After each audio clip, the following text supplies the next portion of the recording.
tout seul? Il faut appeler de l'aide, bien sûr. Sur route, le téléphone portable est bien utile. Une fois arrêté, bien entendu. Sur autoroute, des bornes d'appel d'urgence sont placées tous les 2 km environ. Il est obligatoire de les utiliser. Elles permettent d'entrer en contact avec le poste de gendarmerie autoroutier. Pour les utiliser, pas besoin de pièces de monnaie ou de carte de crédit, c'est gratuit. Encore un conseil. Oui, beaucoup d'assurances ont inclus une assistance dans leur contrat.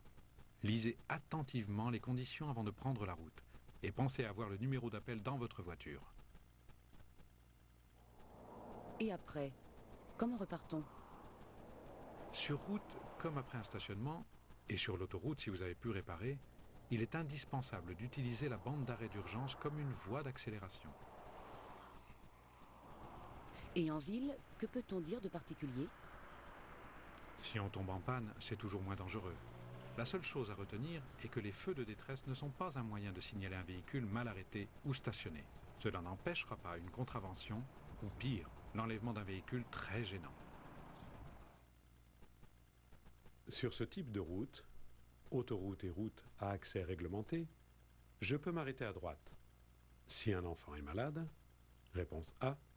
Si mon voyant de carburant s'est allumé, réponse B. Si une guêpe a pénétré dans la voiture, réponse C. Pour changer de conducteur, réponse D.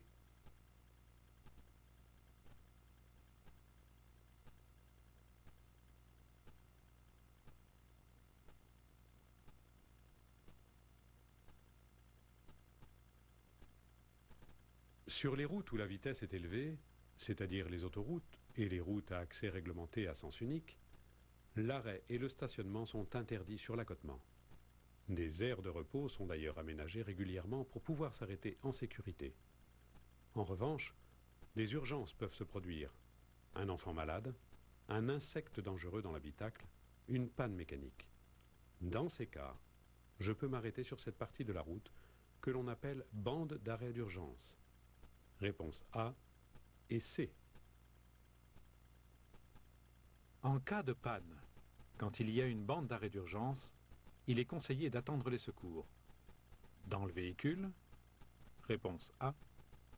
Hors du véhicule, sur la bande d'arrêt d'urgence, réponse B. Derrière la glissière de sécurité, réponse C.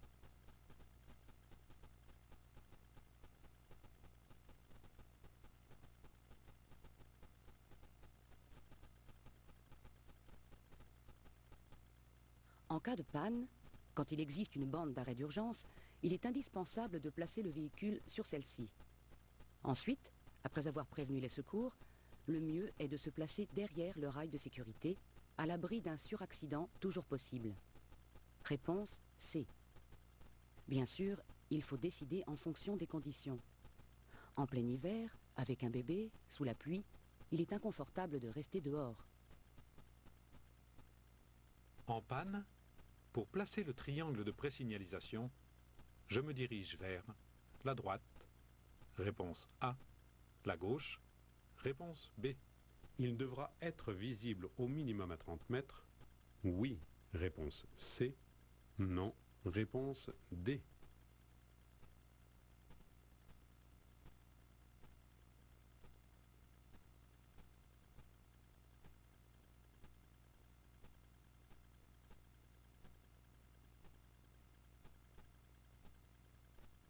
Le rôle de la présignalisation en général, et du triangle en particulier, est d'annoncer aux usagers qui arrivent qu'un obstacle existe sur la chaussée. Il faut placer le triangle du côté où est l'obstacle. Je prends mon triangle et je me dirige vers la droite pour le placer de telle sorte qu'il puisse être aperçu très tôt par les autres usagers. Réponse A et D. Peut-on donner quelques conseils complémentaires qui serviront pour stationner ou s'arrêter? D'abord, avant de trouver une place pour stationner, il faut parfois chercher. Chercher, cela veut dire circuler lentement au risque de gêner un peu les autres usagers. Le minimum est de prévenir. Mettre son clignotant à droite est essentiel. Regarder derrière de temps en temps permettra d'adapter son comportement aux risques réels qui peuvent exister.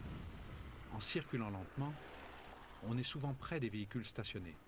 Alors, attention aux portières qui s'ouvrent. propos, y a-t-il des équipements spécifiques pour le stationnement? Bien sûr, le frein à main, sa course doit être de 3 ou 4 crans environ. Il est inutile de le tirer comme un fou. Après, on ne peut plus le desserrer. Il y a aussi un antivol qui bloque la direction et coupe l'allumage quand on retire la clé. Et encore, des feux de stationnement qui, eux, ne sont pas obligatoires. Ces feux ne signalent qu'un côté de la voiture, le côté proche de la chaussée. Souvent, ce sont des feux de position dont on n'allume qu'un côté. Puisque l'on vient de parler de feu pour stationner, y a-t-il une règle pour la nuit? Si le véhicule est laissé sur la chaussée dans une rue non éclairée, il faut le signaler aux autres. Attention, l'éclairage public s'arrête parfois tout seul au milieu de la nuit. Si la rue est correctement éclairée toute la nuit, il n'y a pas besoin de laisser les feux de position ou de stationnement. Encore un point, si vous vous arrêtez sur l'accotement, pensez à éteindre les feux de croisement. C'est très gênant pour les usagers arrivant en face et si vous stationnez, éteignez tous les feux. Et par temps de brouillard? Comme la nuit. Si le véhicule est sur la chaussée et risque de ne pas être visible, il faut le signaler. Encore un petit conseil pour l'hiver? Oui, pour éviter les départs impossibles quand il fait très froid, évitez de mettre le frein à main, car le gel peut parfois bloquer le câble. Bon, d'accord, mais comment peut-on assurer l'immobilisation d'un véhicule quand on ne met pas le frein à main? Il y a 2 techniques qui pourront être cumulées dans certains cas. D'abord, tourner les roues du côté du trottoir pour bloquer la voiture. Dans les fortes pentes, on peut même faire cela en complément du frein à main. Ensuite, enclencher une vitesse, la première ou la marche arrière à choisir en fonction de la pente. Et enfin, on peut sortir de la voiture. Oui, en prenant les précautions minimum de sécurité. Regardez derrière avant d'ouvrir les portières. Fermez les portières, même pour un stationnement de courte durée. Ne jamais laisser les clés sur le contact. Évitez de laisser les documents dans le vide-poche. Ce n'est pas la peine de faciliter le travail des voleurs de voitures. On va maintenant aborder un sujet qui fâche, les sanctions. 3 types d'infractions au stationnement. Gênant, c'est-à-dire qu'il peut gêner les autres usagers, sur le trottoir, sur un passage pour piétons, quand il y a un panneau d'interdiction. Dangereux, s'il peut provoquer un accident, sur la chaussée dans un virage, sur un passage à niveau, mais il faudrait être fou pour laisser sa voiture comme cela, à proximité d'une intersection quand on gêne la visibilité. Abusif, c'est-à-dire trop longtemps au même endroit par rapport à la réglementation, quand on dépasse l'heure dans une zone bleue ou un stationnement payant, quand on dépasse les 7 jours au même endroit sans bouger. D'accord, mais que risque-t-on réellement? Les peines sont toujours les mêmes. Une amende, dont le montant dépend du type d'infraction commise. Attention, c'est le propriétaire de la carte grise qui est responsable pénalement de son véhicule. C'est donc lui qui devra payer. La fourrière, qui permet d'enlever les véhicules mal stationnés pour les placer dans des endroits aménagés. En plus de l'amende, il faudra payer les frais de fourrière pour récupérer le véhicule. L'immobilisation du véhicule. Sabot par exemple. C'est une pratique qui a tendance à disparaître car cela bloque un véhicule dans un endroit interdit. Je dois allumer les feux de position. Pour stationner, oui, réponse A. Non, réponse B. Pour m'arrêter, oui, réponse C.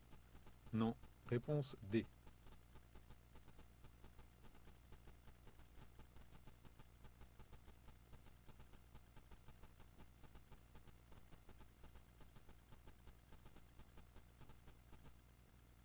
Sur route, le stationnement et l'arrêt s'effectuent sur l'accotement.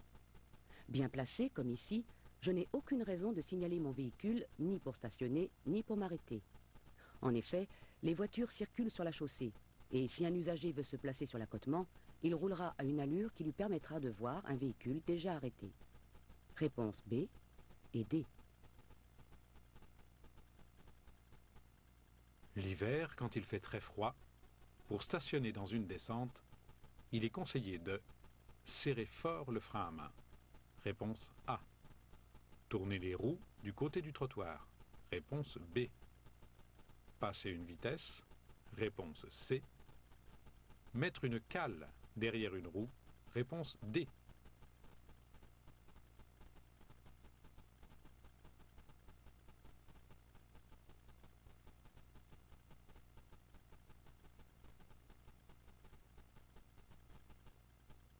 L'hiver, un froid intense ou persistant peut amener un blocage du câble de frein à main.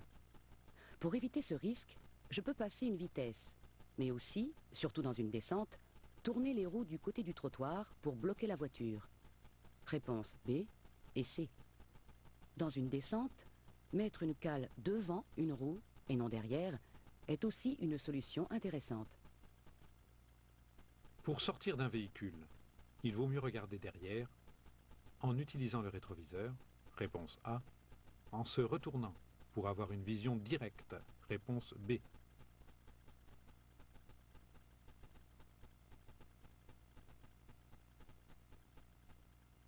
Sortir du véhicule en sécurité est un élément important du stationnement. Il est indispensable de se retourner pour ne pas avoir d'angle mort, surtout si la voiture n'est pas parfaitement droite.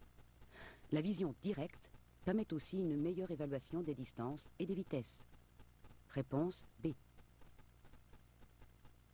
Pour conclure, 3 réflexions qui permettent de se souvenir de pratiquement toutes les règles pour stationner ou s'arrêter. Nous ne sommes pas tout seuls sur la route. Pensons aux autres. Une fois stationnés, nous redevenons piétons. Quelques centaines de mètres à pied, cela ne peut pas faire de mal.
Je peux m'arrêter pour déposer un passager.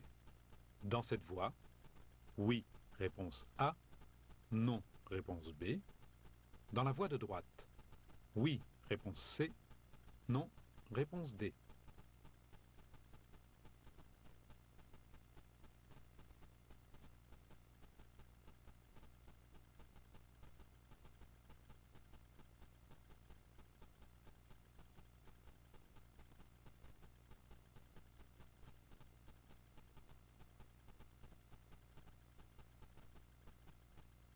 Ce véhicule est en stationnement. Réponse A. À l'arrêt. Réponse B.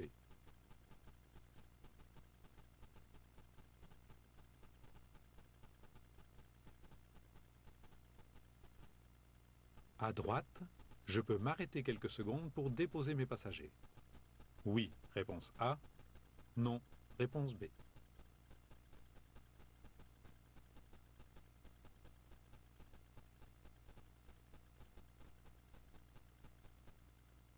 Pour stationner à cet endroit, je dois placer un disque de stationnement, réponse A, payer à l'horodateur, réponse B, mettre les feux de détresse, réponse C.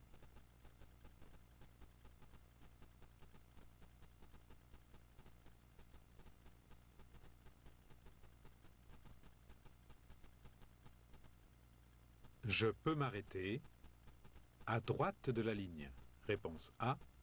À cheval sur la ligne, réponse B. Sur la chaussée, réponse C.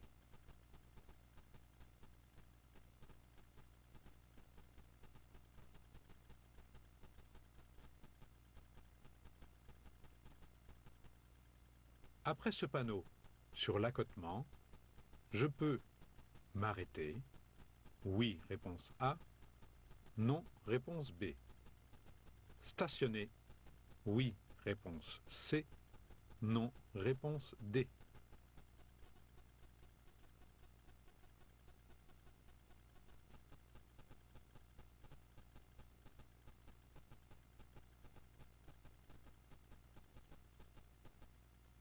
Avant la voiture blanche, je peux m'arrêter.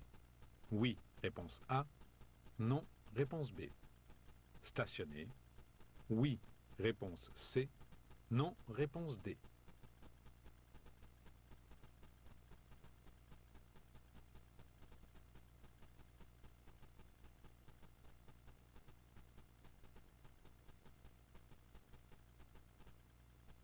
Dans cette situation, je peux stationner sur le parking de droite. Oui, réponse A. Non, réponse B. De gauche. Oui, réponse C. Non, réponse D.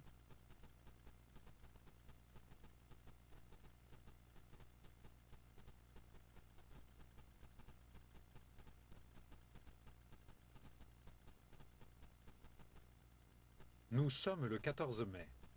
Je peux m'arrêter à droite. Oui, réponse A. Non, réponse B. À gauche. Oui, réponse C. Non, réponse D.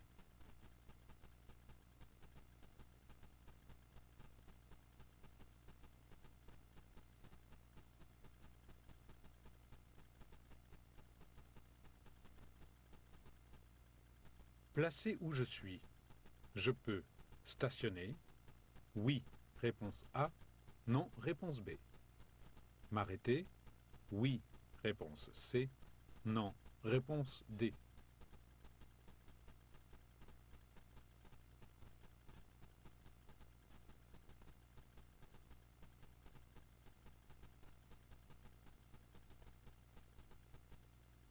Je dois allumer les feux de position. Pour stationner, oui, réponse A. Non, réponse B. Pour m'arrêter, oui, réponse C. Non, réponse D.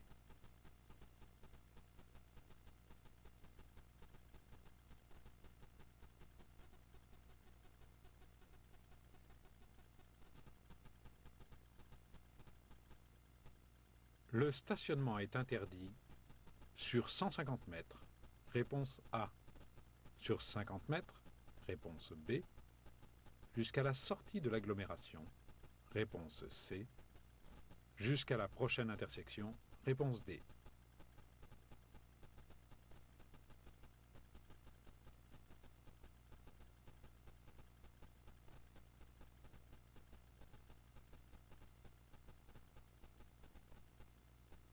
Je peux stationner côté pair. La première quinzaine, oui, réponse A. Non, réponse B. La deuxième quinzaine, oui, réponse C. Non, réponse D.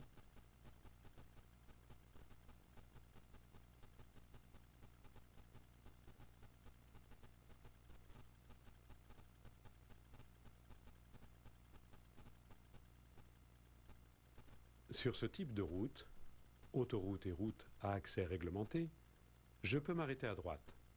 Si un enfant est malade, réponse A. Si mon voyant de carburant s'est allumé, réponse B. Si une guêpe a pénétré dans la voiture, réponse C. Pour changer de conducteur, réponse D.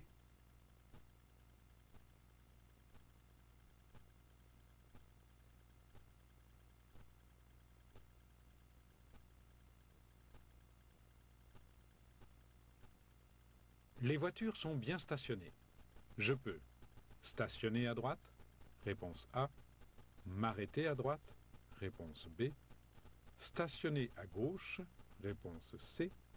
M'arrêter à gauche, réponse D.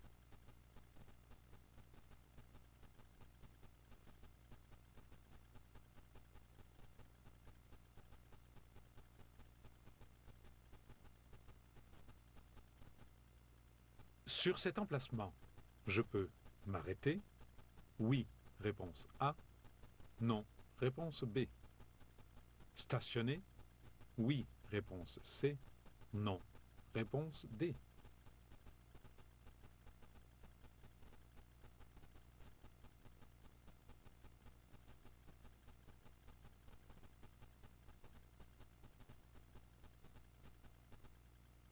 À cet endroit, je peux m'arrêter.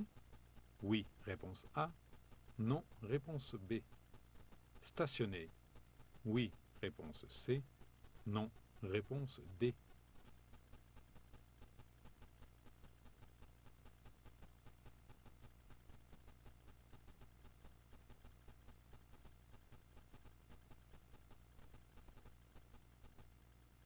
En se plaçant sur l'accotement, il est préférable de stationner avant le sommet de côte, réponse A, après le sommet de côte, réponse B.